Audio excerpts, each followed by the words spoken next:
morning, everyone. Take a moment and talk a little bit about the Heart Hospital Garden. In particular, it's a great place. I love the common sense approach. We try to produce the best quality food there, so we grow it there, and daily we take it over there. So if you're ever eating in our cafe, that's the principle behind it. And so it's really being that straightforward is a beautiful thing. So this is entitled The Power of the Garden, which, let me say, we wouldn't be here without agriculture. You think about the ancient civilizations that existed, all of it depended on agriculture. Our cities, everything we know, our whole existence depends on a garden.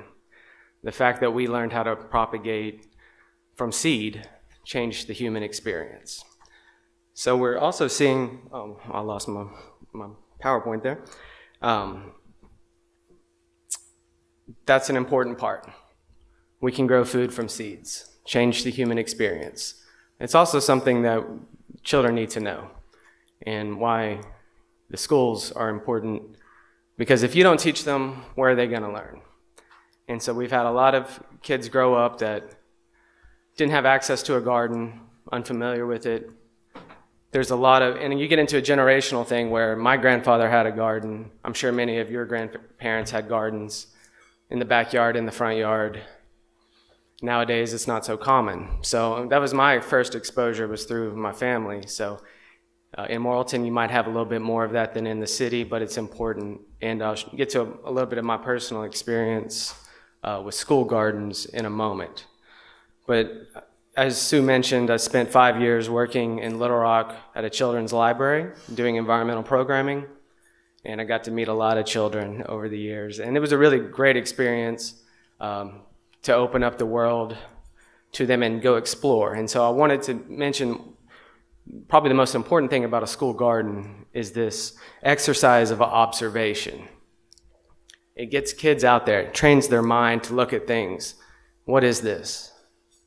Is this good or bad? And so it's a very important thing to get out in nature and learn through observation, which in medicine is important as well. And it might be the answer to how we cure cancer and treat all these illnesses by that very principle, observation. So that's what a garden can do. And that lays the groundwork for very important human success in the future. So that's one thing.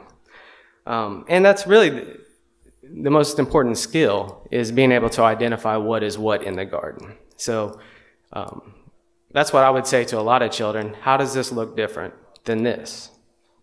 And that's where you can get kids involved with communicating with each other if you wanted to. And that's another benefit, is you can create teams to do a task. So I found that competition is a good way to really get things done.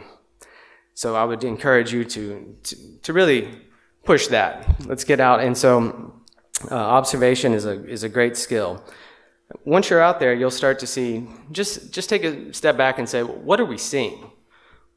Why are these bees on these flowers?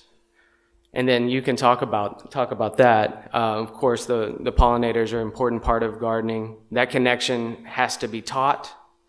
But it's easy to see in a garden. So this whole idea of a eco-literate population can be started in the school setting, and it's very important, just the natural life cycles.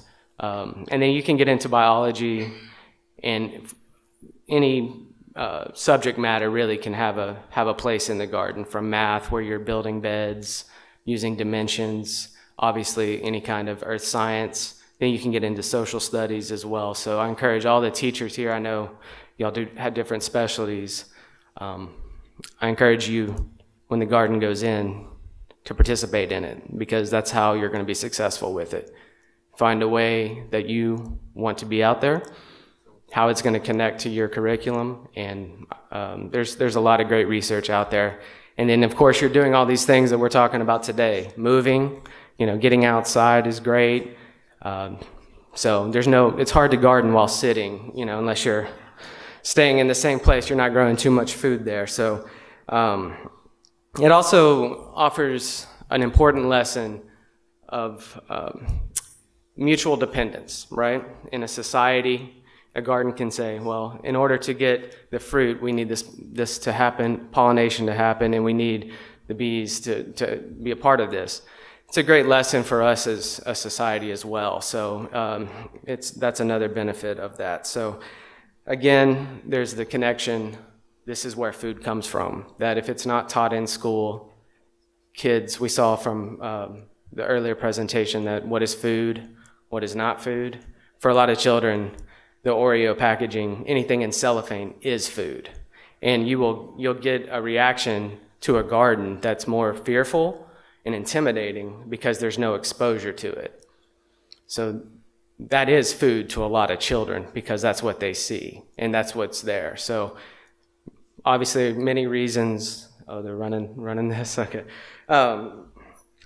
So it'll tie into your curriculum. It'll be enriching, but your involvement has to be there because it's what you're seeing is some of the pictures from our garden this year, which of course is located about 1/8 of a mile from our kitchen, and we're doing it all there. So that's pretty cool. So I will talk about those benefits.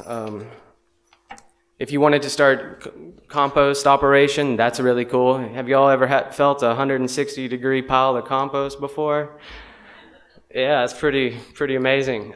So, just that can happen is a great life lesson. If you wanted to participate in some of the waste from the cafeteria or whatever else, that's a great lesson for children. And of course, an important concept in organic gardening. And then, that concept can be talked a lot about. So there's just a great way to start kids learning about the world. And a garden is a great place for nutrition, obviously, but just an understanding of how the world works. And what better lesson can there be?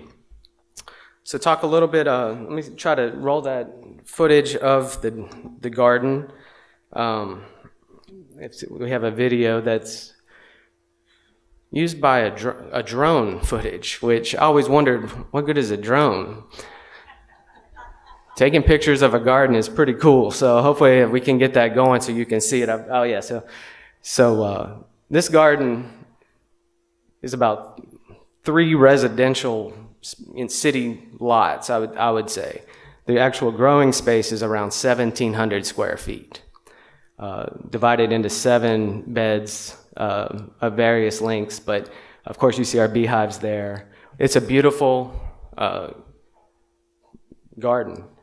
I love the raised beds, the gravel's very nice. It's just very, very pretty, and it's been wonderful to work in. I think Dr. Murphy for the vision to put it there, and I think a lot of people benefit from having it on site. And that's what, if there's been talks of field trips, you can come there and see our operation. I'm happy to share what works for me and hear your stories about what you want to do. And we'll get there. That's all it takes is communication, and this is all done organically. Compost is very important, and so the idea that I know there might be some restrictions about putting it into your cafeteria, but certainly you're going to be able to produce a lot of food, and then getting people excited to take that home and cooking lessons and all of that from Day Fresh Produce is pretty cool. So I will mention why I'm probably standing here. It was at my junior high, the Dunbar Junior High in Little Rock. There was a school garden there. There was a partnership with the city. In the summer, they hired 5 people for 6 weeks for 20 hours a week. Kids. I was at 14 years old, and I saw this eating lunch, at school. There's a fence and a garden, and I knew somebody that was in there, and hey, we're hiring for the summer. So my dad was more than thrilled to